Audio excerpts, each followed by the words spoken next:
Bienvenue dans ce tutoriel dédié au sommaire des médicaments dans CrystalNet. Pour une compréhension optimale, nous vous suggérons de visionner d'abord le tutoriel Détails usagers et tableau de bord de l'usager. Dans ce tutoriel, vous apprendrez à consulter les tableaux des résultats GESFAR dans CrystalNet et utiliser les filtres disponibles, modifier la configuration des colonnes de votre établissement et celle de l'intervenant en session, et consulter le journal du sommaire des médicaments.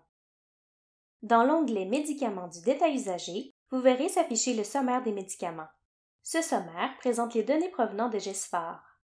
Vous y trouverez le menu déroulant Médicaments par épisode de soins, le champ de sélection de sites, le bouton pour accéder au journal du sommaire des médicaments, les différents filtres, le bouton d'impression du profil pharmacologique et le tableau sommaire des médicaments GESFAR. Pour faire afficher un tableau, vous devez d'abord sélectionner un ou plusieurs sites, soit en les saisissant dans ce champ ou en les sélectionnant dans la liste déroulante. Si une hospitalisation est active pour l'usager, le site de l'hospitalisation sera automatiquement sélectionné. Regardons maintenant de plus près le tableau GESFAR. Le menu déroulant Médicaments par épisode de soins présente les trois options suivantes. Médicaments actifs épisode courant, qui permet d'afficher la liste des médicaments actifs dans l'hospitalisation en cours, historique des médicaments épisode courant, qui permet d'afficher la liste de tous les médicaments prescrits dans l'hospitalisation en cours, et historique des médicaments tous les épisodes, qui permet d'afficher la liste de tous les médicaments prescrits dans tous les sites où l'usager a un dossier. Notez que ce menu est visible uniquement lorsque l'usager a une visite active de type hospitalisation. Vous pouvez également filtrer votre recherche selon la date de début de validité ou de fin de validité du médicament. Notez que cette option n'est visible que lorsque le filtre historique des médicaments épisode courant ou historique des médicaments tous les épisodes est sélectionné. La barre de recherche vous permet de chercher un médicament par n'importe quel élément présent dans les colonnes, sauf la date de début et de fin de validité. Notez que l'accès à cette barre de recherche ainsi que sa visibilité sont pilotables par le centre de service du DCI CrystalNet pour le filtre médicaments actifs épisode courant seulement. Pour voir tous les médicaments inscrits au tableau selon les filtres en vigueur, vous n'avez qu'à utiliser la barre de défilement. Pour accéder à la fenêtre de configuration des colonnes, cliquez sur l'icône suivante située dans le coin supérieur droit du tableau. L'utilisateur détenant les droits requis peut choisir entre la configuration de colonne de l'établissement et celle de l'intervenant.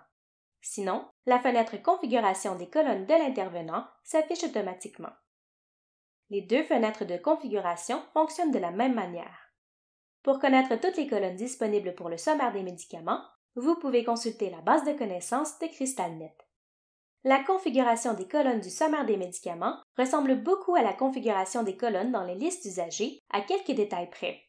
Pour en savoir plus sur le fonctionnement de cette fenêtre, nous vous invitons à regarder le tutoriel à ce sujet.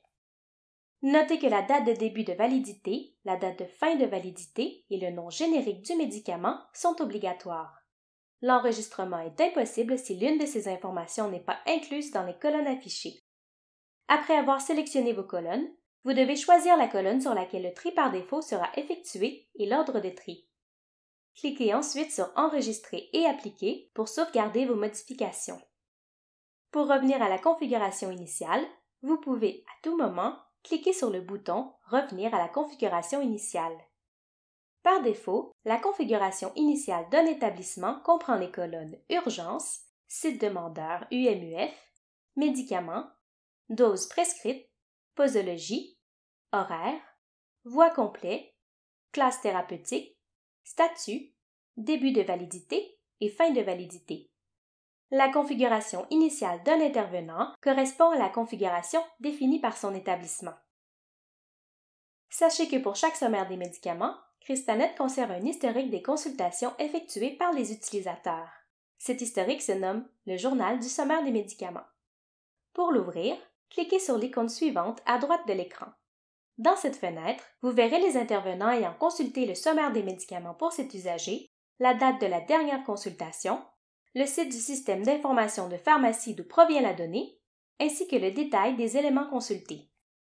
Ceci conclut le tutoriel portant sur le sommaire des médicaments dans CrystalNet. N'hésitez pas à consulter notre base de connaissances pour en savoir davantage sur les diverses fonctionnalités de CrystalNet. Nous vous invitons également à visionner nos autres tutoriels, disponibles à la fois sur notre chaîne YouTube, sur notre site Web et sur notre base de connaissances.